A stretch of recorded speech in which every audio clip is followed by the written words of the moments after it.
It's Monday, the 25th day of April 2022. Good afternoon. Welcome to Newsbeat. My name is Kenneth. Jesse, here are stories making headlines today.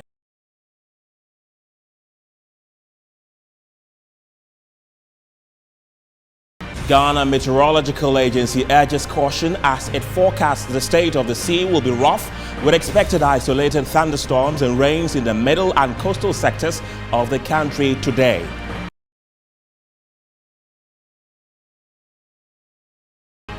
Ghana marks World Malaria Day today with attention to the critical role innovation can play to help achieve global elimination goals. We will tell you the inspiring innovative efforts in Ghana. Oil prices slammed to about 2-week low on Monday, extending losses from last week as concerns grow that prolonged COVID-19 lockdowns in China and potential U.S. rate hikes would hurt global economic growth.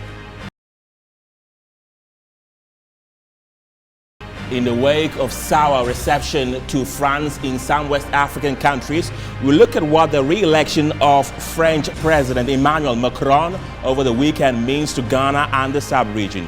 Details coming up shortly. Stay with us. Let's now settle for the details as hundreds of customers of the Registrar General's Department are stranded. A strike by members of the Civil and Local Government Staff Association in demand for the payment of their neutrality allowances continues unabated this week. CLOGSAG laid down their tools on Thursday, April 21, 2022, following the inability of government to pay the allowance as agreed upon in January this year. My colleague Ernestina Afeke brings us more. The strike action, which was commenced last week by members of CLOGSAG, is still in session. I am currently at the Registrar General's Department here in Accra, and I came to meet a notice which is up here, which has been posted here on Thursday, the 21st of April, indicating that management of the Registrar General's Department is has been closed. The office has been closed for business until further notice. And at the Registrar General's Department here, I could see a lot of people here trying to come around to do one or two businesses. However, the strike action is actually affecting them as I spoke to them. I have one woman with me here who I'd like to speak to. Where are you coming from and what are you coming to do here? No, I just quickly left the office to come and quickly pick up an important document that I had applied for, and I came to meet the notice here. So it would have been good to have gotten the document today since we needed for some further transactions, but unfortunately I'm not able to get it today. Okay, so the strike action was declared and commenced last week. Didn't you get any notice about that? No, to be honest, I've not been following the news lately, so perhaps I'm to blame for having come here without having known, but I just got here and then I was told that they're not working until further notice. Is this going to affect you in any way? I hope not. I hope not, since like I said, we needed it for some transactions, but we'll have to wait and see. I have with me another man to speak to. Actually coming from the Volta region, and then I'm here to re-register my business. And unfortunately, I came to meet the strike action, and it's really troubling, you know. You came all the way from the Volta region. The strike action was commenced last week. Didn't you hear any information about that? Well, unfortunately, I didn't. I heard about the threat, you know, but I didn't know it has commenced. Actually, otherwise I wouldn't have been here. And I really need a certificate for something, you know, also. That's why I came, and the strike is going to hinder my progress. Definitely we'll feel frustrated because we are here to serve. And when such scenarios or such things are occasioned by this strike action, it's quite unfortunate. And we are still entreating our clients to use our online portals to renew their businesses and register.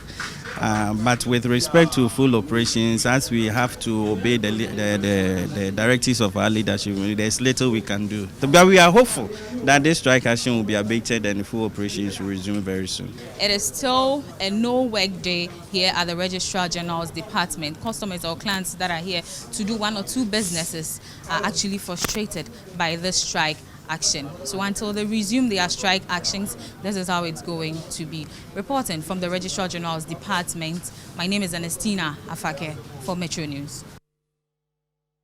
Thank you, Ernestina. So the Colleges of Education Non-Teaching Staff Association of Ghana suspended its strike following an intervention by the National Labour Commission and pending a meeting with Ghana Tertiary Education Commission. I've been joined on the phones by the National Secretary of the Colleges of Education Non-Teaching Staff Association of Ghana, Samuel Opoku, for an update on the suspended strike. Hello, Samuel. Thank you for your time. What was the outcome of your meeting with the Ghana Tertiary Education Commission? Thank you, and good afternoon to your cherished viewers and listeners. Yes, the Colleges of Education Non-Teaching Staff Association of Ghana suspended our strike action and was made to engage with the National Ghana Tertiary Education Commission, GTEC, on the 14th of April 2022. After our engagement with GTEC, we came out with a memorandum of agreement, MOA. And that memorandum outlined 6 major items. The first one was that GTEC agrees to write to Fair Wages and Salaries Commission, communicating the need to take steps to place entry-level first degree holders of SENSAC on level 17 high instead of 16 low. 2, GTEC shall facilitate negotiation between Fair Wages and Salaries Commission and SENSAC regarding payment of migration arrears. And such payment shall be subject to submission of relevant data by the College of Education. 3, GTEC in principle agrees to the payment of generic allowance to eligible non-teaching staff of colleges of education. And such will be communicated to the Ministry of Finance, to the Fair Wages and Salaries Commission, to effect such payments to eligible members of SENSAC immediately. Okay. And 4, GTEC has no objection to the payment of full office holding allowance to eligible and qualified staff. However, where such persons are deemed not eligible or qualified to hold substantive positions but appointed to same, acting allowance shall be paid. I think the overriding point of the agreement was the point 6, which reads that GTEC shall communicate the above agreement to Fair Wages and Salaries Commission and request of it to initiate a meeting with SENSAC on the issues agreed and on any other issues that the two parties might find relevant to addressing the needs of SENSAC by April 20th, 2022. Right. So what is the state of the strike now? Has it been called off finally? The strike has been suspended since last 2 weeks. But unfortunately, as I read, the deadline was given by April 20th. So by that time, last week, we met at the National Labour Commission. But unfortunately, GTEC did not show up. Okay. And the letter that they were supposed to have written to Fair Wages, so that it would have enabled Fair Wages to have initiated a meeting with us. They didn't write a letter, and so we could not have a meeting with the Fair Wages before we met at the Labour Commission last week. Okay. So the Labour Commission ruled that GTEC should immediately communicate with the Fair Wages, and Fair Wages should initiate a meeting with us and report to the Commission this coming Wednesday. Okay. Right. So what then is your next line of action? We have received a communication from the Fair Wages. We were supposed to have met tomorrow, but this morning the information we have from Fair Wages was that there is an emergency tripartite committee meeting tomorrow. So they have scheduled a meeting with SENSAC on Wednesday. Okay. So after that, we'll proceed to the Labour Commission to report on the outcome of our meeting with Fair Wages. Okay. We surely come to you tomorrow to find out the outcome of that meeting. Samuel Opoku, thank you very much for speaking to us today. Today is World Malaria Day, and as the world focuses attention on the killer disease, the World Health Organization is calling on countries to use innovative ways to combat the disease. Malaria is a preventable and treatable disease that continues to have a devastating impact on the health and livelihood of many people around the world. In 2020, there were an estimated 241 million new cases of malaria and 627,000 malaria-related deaths in 85 countries, including Ghana. World Malaria Day is annually marked to focus global attention on malaria and its overwhelming impact on families, communities, and societal development, especially on those in sub-Saharan Africa. The 2022 World Malaria Day is under the theme, Harness Innovation to Reduce the Malaria Disease Burden and Save Lives. The WHO by this is calling for investments and innovation that bring new vector control approaches, diagnostics, anti-malarial medicines, and other tools to speed the pace of progress against malaria. Capacity at the lowest level of healthcare delivery, the primary healthcare level, and below that is absolutely critical. So we need to relook at whether we have adequate human resources or not, and then invest in that. And that obviously also means that you have to put in more of financial resources. I think second thing is surveillance. I think we talked about integrated surveillance, including genomic surveillance. The third is we've seen how investments in research and development pay off. And therefore, we need to invest in innovative tools that are needed for our own diseases and our own problems. Malaria is caused by parasites that are transmitted to people through the bites of the infected female Anopheles mosquitoes. Its symptoms include fever, chills, sweats, headache, body aches, nausea, and vomiting. The symptoms may sometimes recur every 48 to 72 hours, depending on the type of parasite involved and how long the person has had the disease. Although a lot of progress has been made in efforts to control the malaria scourge, the disease still persists in many countries. It is therefore imperative that people keep the environment clean, clear their drains to avoid stagnant water where mosquitoes live, using insecticide-treated mosquito nets, wear clothes that cover most parts of the body, and use insect repellent on exposed skin to avoid mosquito bites.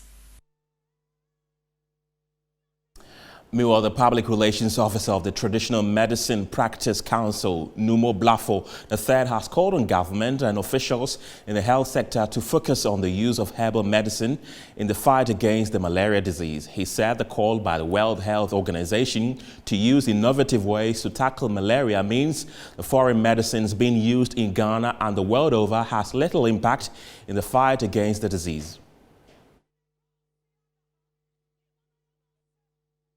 A day like this that is being marked with the theme of finding innovative or using innovative means of curing or preventing the disease. I think we should really focus on the traditional medicines which our forefathers, great-great-great-grandfathers or whoever ancestors have actually used to preserve them, to protect them from the disease. Because if you look at what we have now, and we're still facing the problem of malaria, then I would say they were better off, because they weren't living in big houses like this, having mosquito nets covering your windows and your doors and all that. Yet they were able to withstand the malaria disease as it comes, and in whatever forms it comes with. They were able to even cure it when they find it that this disease is with one of them. And they cure it and cure it, not managing it as we have it today with orthodox medicine.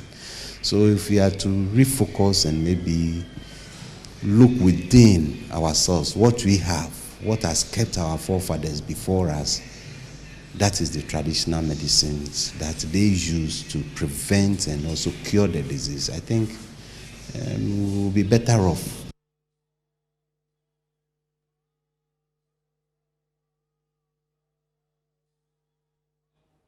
Away from malaria, spokesperson and special aide to former President John Mahama has indicated that the country is now burdened by unsustainable debts. According to Joyce Bauer, the economy has become uncomfortable for investors to invest into the country due to enormous stealing and corruption. Her remark follows recent allegation by the former president that some COVID-19 funds were most likely diverted by government to support election efforts, stressing it was within Mahama's right to make such a comment to seek for accountability.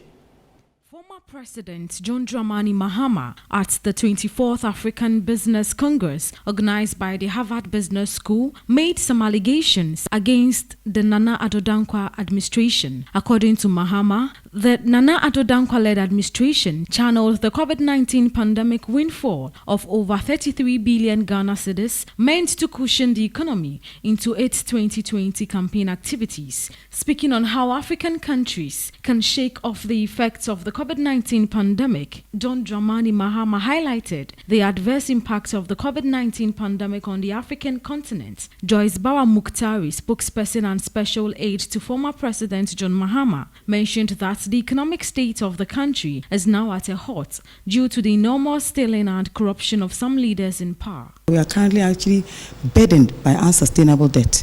And if you watch the spring meetings, the World Bank director actually spoke to the fact that Ghana required what?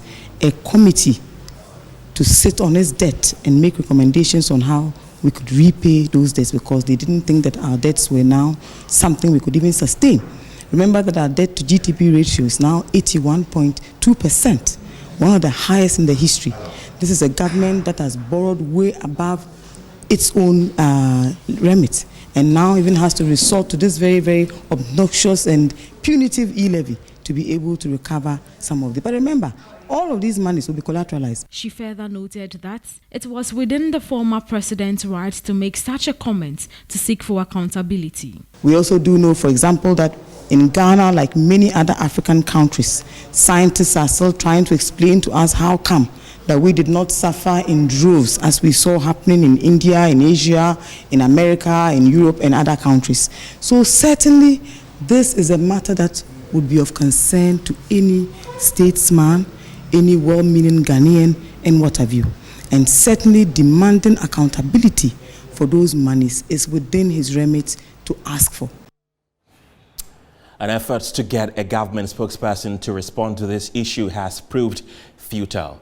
Away from that, let's talk about the weather, as isolated thunderstorms and rains are expected in the middle and coastal sectors of the country on Monday evening. This is according to the Ghana Meteorological Agency. Speaking on Newsnight on Sunday, head of Central Analysis and Forecasting at the agency, Felicity Ahafianyo, hinted the state of the sea is expected to be rough on Monday, urging residents within the southern belt to take precaution due to the possibility of more rains. By dawn hours to 7 a.m., we are anticipating mist and fog patches, which is likely to reduce visibility. Areas of concern is those that will be traveling to Ebri, those that will be going to Koforidua, Kumasi, Sunyani, Techinman, Ijura. Those that will be going to Mankasim in the central western region, they will have a poorer visibilities at the early hours of the day. So the motorists that may be using this road at dawn hours should do so with caution. They should watch their speed limit, and if you know you cannot see that much, especially when you are in a fog which is a bit thick, which is going to be less than 1,000 meters, they should reduce their speed. It's look a bit stable over the entire country. It's going to be partly cloudy with the sun smiling on us.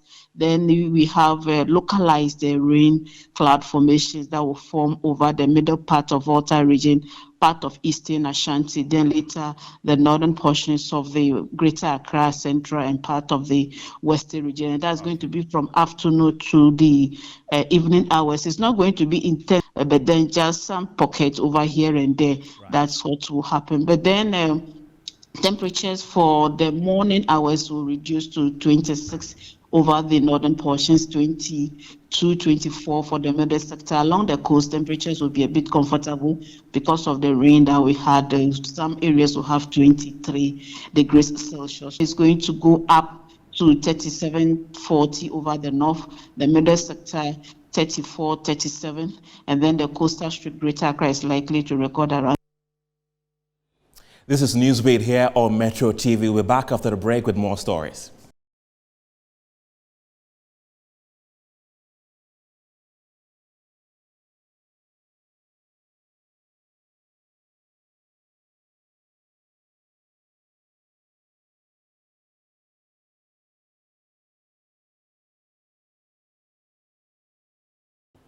You're welcome back. French President Emmanuel Macron won re-election on Sunday with 58% of the vote compared with 41% for far-right candidate Marine Le Pen. Congratulations came flooding in from across Europe and the world. However, Macron faces many challenges ahead as he seeks to govern a deeply divided country, according to analysts. Here in West Africa, France's relationship with some countries have not been the best. In February, the French ambassador to Mali was expelled and later its troops pulled out. In Niger, some parties that oppose Western military influence rejected the approval by lawmakers on Friday, a bill allowing the deployment of more European special forces, which will include troops from France. Yet, in Ghana, the French ambassador has enjoyed goodwill and championed some causes, including the facilitation of the Accra in Paris concert in France for some artists this past week. So, what will the re-election of Emmanuel Macron mean to Ghana and West Africa? Well, joining me to look at this is international policy and security analyst Adib Sani. Grateful for your time, Mr. Adib. France has had a rocky relationship with West Africa during President Macron's first term in office. What difference will his re-election make in the sub-region? Well, it will not make too much of a difference.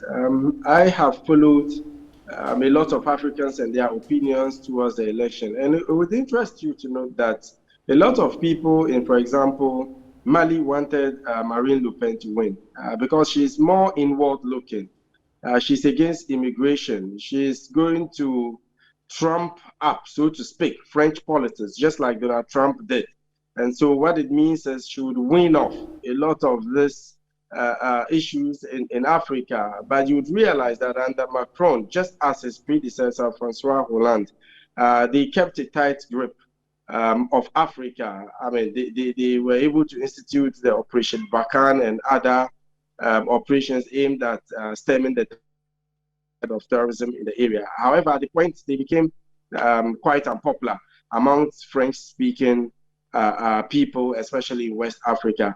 But it is important to also note that about 20% of French living in France are of African descent, mostly from Algeria, Tunisia, and Morocco.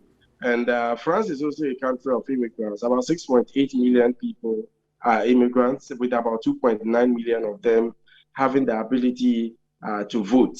And it is also important to establish that not all persons who voted for Marine Le Pen are fascists. A lot of other issues was taken into consideration, particularly those of economic nature. So, all in all, I don't think it's going to really change much. The only dynamics we're bound to experience is the seeming interest in West Africa by Russia. Shows there's going to be a clash of civilizations, so to speak. Okay. But I'm hoping that it doesn't complicate the already bad situation on the ground in these countries. Ghana, unlike its West African neighbors, is not a former French colony. But what do you expect Ghana and France's relationship during Macron's second term to be like? Well, already it used to be called France-Africa Summit, but now it is called Africa-France Summit. That used to bring together business leaders, entrepreneurs, young people, and now they invite heads of states to deliberate on how to improve their relations in terms of economics, politics, and commerce, and all that between Africa and France. Ghana has been a very good trading partner with the French. We rely to a very large extent on their electronics. They also rely on some of our raw, products and all that. So I think that we need to improve it. But mostly our trade with France is through the EU. But I'm hoping that considering the goodwill, considering, like you mentioned, the good time the French ambassador is having in Ghana, we should be able to improve our relations. Macron is more outward looking than Marine Le Pen. And beyond the security aspect of it, which I must say has failed woefully, I think it is time to explore the trade and commerce bit of it. So at least our people's livelihoods can be better enriched going into the future. Right. France exerts much power over its former colonies here in West Africa. Do you expect that to continue? It depends because they are falling out. They seem to be falling out with a lot of these countries. I remember when the coup happened recently in Burkina Faso, we had a lot of Burkinabes in the streets holding Russian flags. I mean, so that should tell you how unpopular France has become. There are stories of French convoys stopped on the highway by the citizens in Mali for search to be done because according to them, they suspect some resources have been taken. And there are also stories about the French going into negotiations of some sort with the militants in the northern part of Mali. There are issues with the French also allegedly tapping on the resources of Chad, Niger, and looking for uranium and other precious minerals and all that. So it's complicated, I must say. But there are still some countries, for example, Chad, that maintains that level of closeness with France, especially in the wake of Idriss Déby's son violating the constitution and taking over the reins of power. So without the blessing of France, his government will become very fragile. But for countries such as Burkina Faso and Mali, particularly Mali, the relationship has become worse by the day with Russia coming in to fill the vacuum. Right. Adib Sonni, always grateful for your time there. Away from that, communication team member of the National Democratic Congress, Elena Madeko, has cautioned its party members to desist from electoral violence, adding that anyone found culpable will be dealt with accordingly. But aide to former President Mahama, Joyce Bauer, has blamed the president, Nana Akufo-Addo, for not taking enough action against perpetrators of electoral violence. The point is we should be talking to our people. We should be talking to our party members because what happens in our political parties automatically will spill out to the whole of Ghana. Let's remember that when it comes to the people who vote, somebody mentioned it and I think I have to agree. There's a 45% who will vote for the NPP. There's another 45 who will vote for the NDC. The elections are determined by some 10%. Who for various reasons will vote whichever way. And that's what we call the floating voters. So we have people, if we have 45% of the voting population who will listen to you, that is a huge number. So it is our duty as people who are leaders or people who are aspiring to be leaders to talk sense to our people. And so this morning I sat here and I'm trying to talk some sense into my people all over Ghana, that the fact that we are going for an election does not mean that we should be killing ourselves. It is archaic, it is old-fashioned, today I'm going to. I mean, you don't agree with me, so go and canvass against me. Get the delegates to vote against me. You agree with me, go tell the delegates, we agree with Ellen, vote for her. It's as simple as that. I think sometimes when the fish is rotten, it starts from the head. And unfortunate and regrettable as this may sound, I remember a headline attributed to President Akufo-Addo saying emphatically that he will be handing over to an MPP elected successor. I also remember the General Secretary of the MPP repeating the same slogan and vehemently defending that position. I even stand by it. And of course, Amma has just indicated that she also stands by it. So when you reduce democracy to very aggressive sloganeering, charging your rank and file, to do something at all costs. A power which does not necessarily reside in your party membership, but resides with the decision of an arbiter. And of course, the good people of Ghana who will be going out there to cast their ballots come December 2024 to decide whether or not they will be electing the MPP's successor to Akufo-Addo, or of course voting for a new government, which will certainly be that of the NDC. I think that these things genuinely do not engender for unity. To a rather worrying situation, as two separate accidents on the Kaswa-Winneba Highway have left scores of passengers injured. In all, about 46 persons have been affected with various degrees of injury, with 20 in severe conditions. The Winneba Trauma and Specialist Hospital is where all the 46 victims of the accident are currently receiving treatment following the accidents on Sunday. The first accident occurred at Gomwampota on the Winneba-Kaswa stretch, whilst the second happened at Gomwa-Mankesim.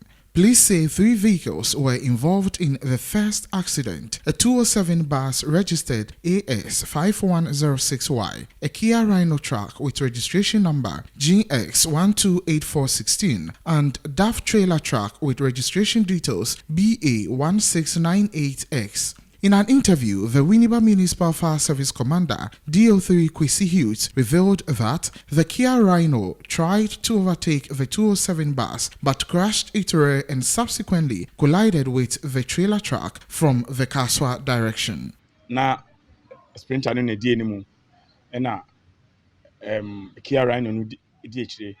The Sprinter bus was ahead of the Kia Rhino whilst the DAF trailer truck was coming from Accra. So, the two cars were heading towards Accra. All of a sudden, the Kia Rhino overtook the Sprinter bus and ended up colliding with the DAF trailer truck. Upon reaching there, my men noticed that 8 passengers were trapped in the car, 2 girls and 6 boys. It took firefighters much effort to rescue them from the mangled vehicle for onward transportation to the hospital. On the second accident, an eyewitness account that a Cape Coast Accra-bound Sprinter bus registered GN257210 burst one of its tires, leading to a somersault. On that accident, the municipal fire officer for Winneba, DO3 Kwesi Hughes, attributed the cause to overloading. He said 36 persons, including the driver, were on board instead of the required 23 passengers. He said foodstuffs had also been loaded on the vehicle.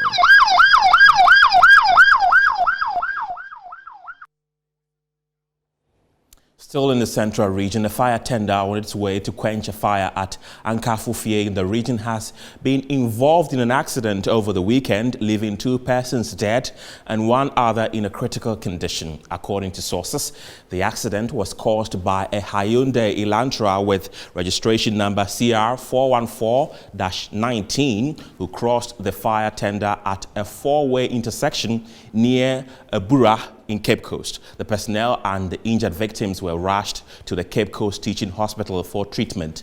The UCC firefighting crew subsequently dispatched another tender to Ankafufie. The Ghana Police Service has commenced investigations into the incident, and the Ghana National Fire Service is cooperating with the police seamlessly.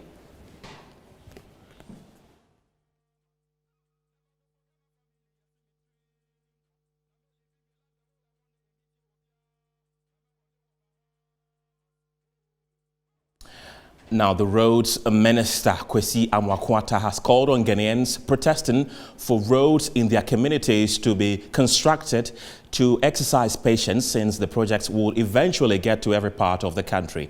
He also advised residents along the construction routes to be cooperative with contractors to ensure smooth completion of the projects. The national routes along Adenta, Mamfe, Koforidia, Asokore, Bunso are known as the N4 highway. The roads minister, during an inspection of that stretch, asked the contractor working on the bridge close to the Akuse Junction to extend the work to cover the road from Akuse Junction to the Somenya Township. The national routes along Adenta, Manfe, Koforidia, Asokore, Bunso are known as the N4 highway. The roads minister, during an inspection of that stretch, asked the contractor working on the bridge close to the Akuse Junction to extend the work to cover the road from Akuse Junction to the Somenya Township. According to MP for Kere, Dan Bochi, this will help reduce the activities of armed robbers who take advantage of the narrow nature of the roads to attack travelers. The regional director of highways, Philip Okoto, hinted that the contractor was working ahead of schedule and might complete earlier than the expected time. The contract duration is 30 months. It started from January 2021, and the expected completion date is 19th of July 2023. As we speak, the contractor cumulatively has done almost 64% of the work. By the time elapsed, it's about 54, which means that he's 10% ahead. In terms of actual work, he has finished all earthworks. He has done what we call the sub-base, almost 100% complete. What is outstanding is just getting close to the covered approaches. The Minister for Roads and Highways called on Ghanaians to exercise patience for road projects, since every part of the country would eventually be covered under the Year of Roads program. Kilometers, okay? So when it took off around January 2021, okay? And to that time, nothing was done on this road. Doesn't mean it was not going to be done, but when it got to Eastern, look at what is going on. The entire length is being worked on. The entire length is being worked on. So the message is that wherever we haven't got into, the people must exercise patience, and then it will get to their turn. The minister and his entourage paid a courtesy call on the traditional leaders at Edukum as part of the visit. After the break, Winston Taki will be here with the latest in business. Stay with us.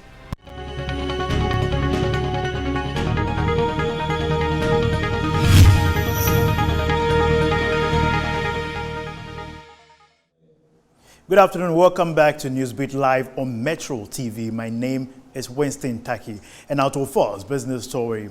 Oil prices slammed to about 2-week low on Monday, extending losses from last week as concerns grew that prolonged COVID-19 lockdowns in China and potential U.S. rate hikes would hurt global economic growth and demand for fuel.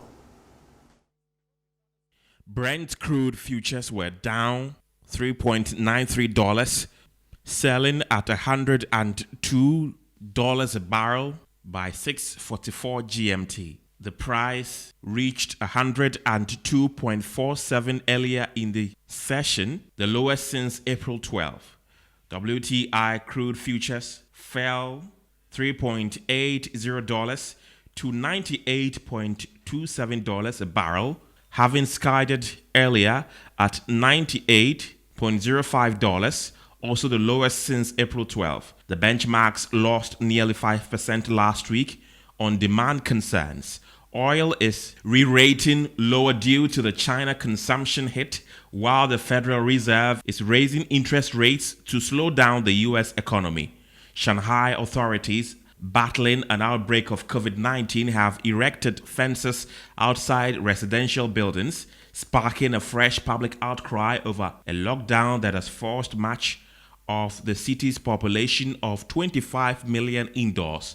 The U.S. has indicated that a half-point interest rate increase will be on the table when the Fed meets in May. On the supply side, U.S. energy firms added oil and natural gas rigs for a 5th straight week amid high prices and prodding by the government. In Europe, the Russia-Kazakh pipeline consortium was resuming full exports from April 22 after almost 30 days of disruptions following repairs on one of its key loading facilities, 3 sources told Reuters.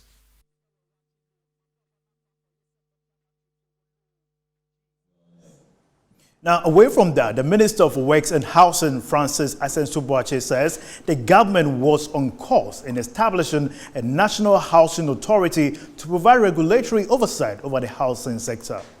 And if percentage of the pension fund can be allocated towards the use of climate-related projects, it will enable us to solve this problem of that we've been seeing. Recently, we've seen issues related to Qatar, and then issues where the sea is invading our space. So we need to figure out how can you resolve this matter.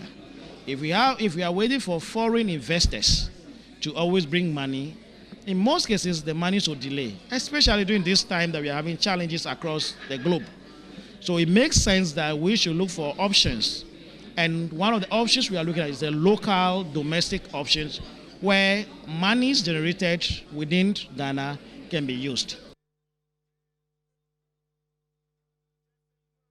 Now, Mr. Hamer speaking about financing climate change in Africa and has called for domestic financing from various agencies. Now, away from that, the local financing authority that has to do with housing has called for, indeed, establishment of avenues to building houses in the country.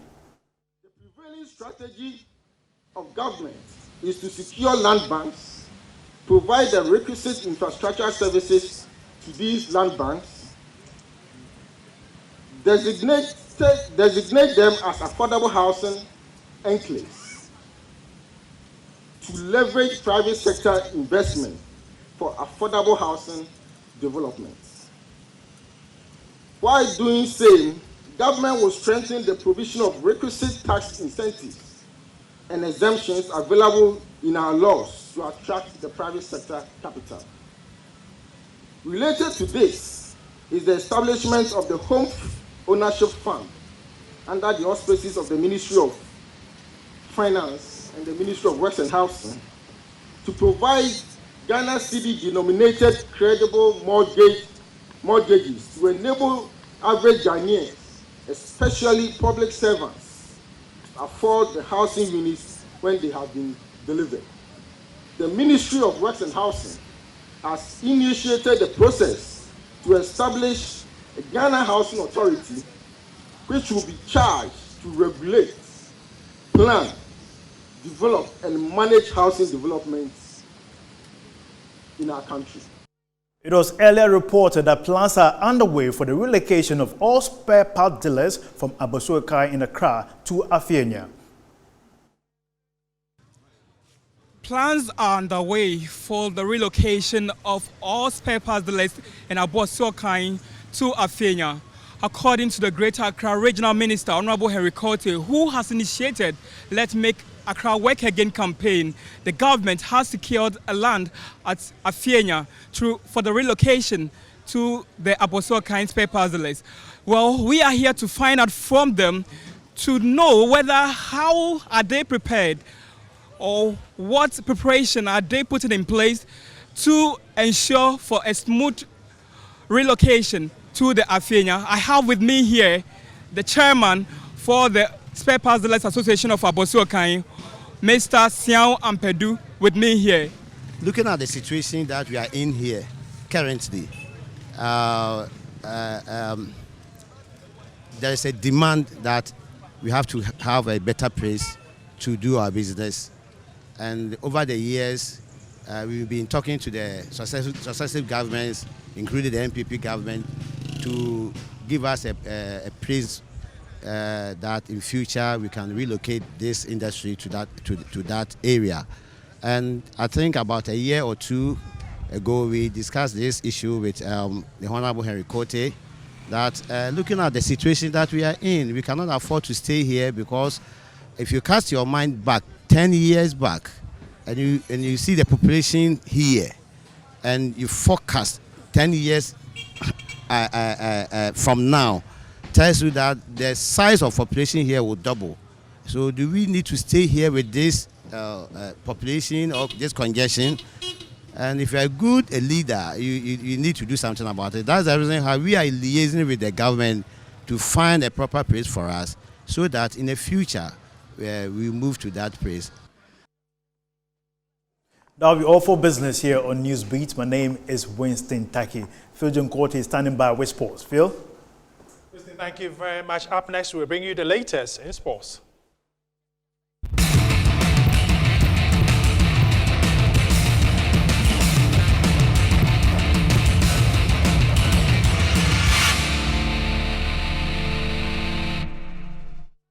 Welcome back. My name is Phil John Quarty. Let's get to the Barbara Sports in where the Week 26 fixture involving Kotoko and Legon Cities ended in favor of the Accra team, beating Kotoko by 3-1, as you see on your screens over the results of Week 26 of the Ghana Premier, with the Phobians beating Accra Lions by 3-0 over there. Great Olympics were beaten by Ash Gold by a goal to nil at Accra Sports Stadium on Saturday. Brekum Chelsea managed to beat Adriana Stars by a goal to nil. Mediama also beat Wafa by a goal to nil. Like I told you, Kotoko lost. In the Central Region, Elmina Sharks play 1-1 against RTU, all the way to Bechem United, who will be playing this afternoon against Karela FC. They could close the gap against Asante Kotoko. Talking about the Ghana Premier League, let's get straight to the reaction and speak to the managers of both clubs. First, Master Kunedo, who is in charge of Legon Cities.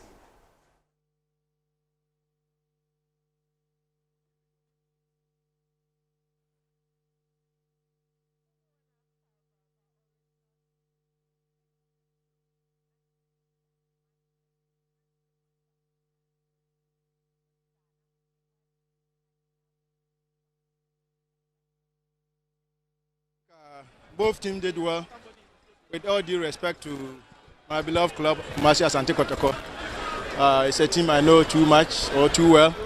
And like we said from the initial stages, we practice it a lot in training, that we have to come to Baba Yara and try to, isolate their fullbacks and, do our own thing. We did this. I believe we could have killed the game in the first half, but that is football. We'll go and try to correct our mistakes and try to improve on our finishing. We knew Gama definitely was going to play, and we know how he plays, And when we saw the lineup, we got to know that it was more or less like the 4-2-3-1. So we tried to put pressure on him just to play his passes square or back. I can't really tell. They look so slow on the field of play. Their movement wasn't the usual movement. I can't really tell what was actually wrong with them on the field. But then, it's game over. So we only have to make sure that we get back and do the right things for the next game. Like one of the bad days at the office. It's one of the bad days on the field. Defensively, I think we allow them spaces, especially looking at the third man running without the ball. We didn't keep an eye on those players who acted as third players. Dr. Prosper Ogun is the head coach of Kotoko, reacting after they were beaten by Legon Cities in Week 26 of the Ghana Premier. Let's go to the EPL now. We'll bring you results starting from Saturday's lunchtime game involving Arsenal and Manchester United, and a 3-1 for Arsenal. You see Leicester City drew goalless with Aston Villa. Norwich City were at home. They were beaten by Newcastle by 3-0. On Sunday, Burnley managed to beat Wolves, quite interesting. And Liverpool left it late. They managed to beat Everton in that Merseyside derby. Diego Origi was back in action. And tonight, Week 34 of the EPL will wrap up in London when Crystal Palace welcome Leeds United. Let's go to Spain quickly before we wrap up. Entertainment certainly standing by. There you see the results over there. Barcelona are quite interested. This is not the results we're looking for. Well, all too soon. That's it for sports on Midday News. My name is Fayo John Cortin, and I am standing by for the latest in showbiz. Thank you very much, Johnny. It's now time for entertainment news.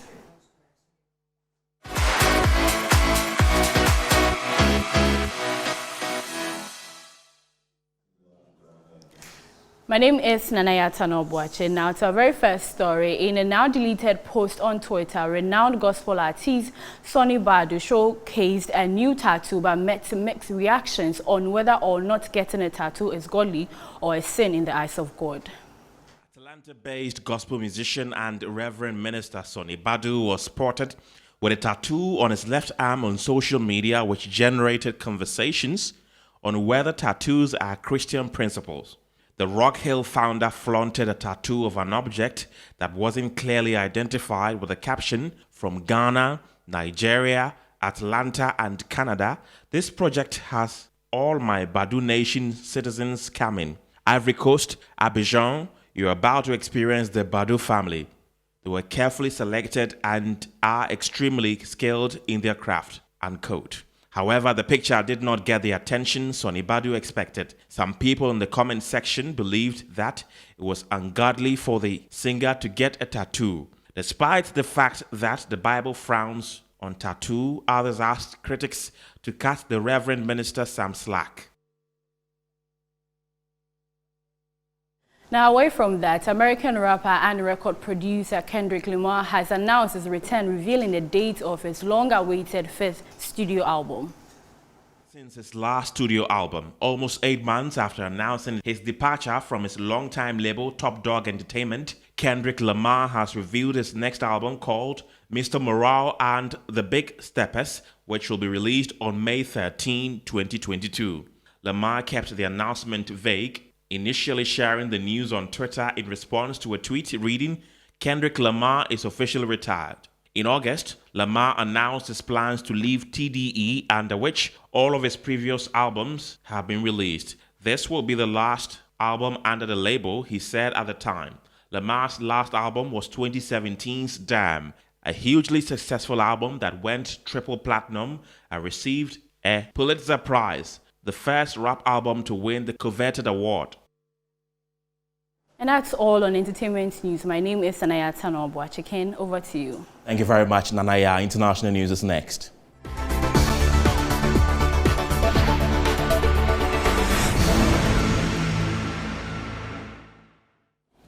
India and the European Union have agreed to set up a Trade and Technology Council to step up cooperation as the bloc's chief held talks with officials in New Delhi who have seen a flurry of top visits since the start of the Ukraine war. The European Commission president is on a 2-day trip to India's capital, part of Western efforts to encourage New Delhi to reduce ties to Russia, its main weapons supplier, following Moscow's invasion of Ukraine in February.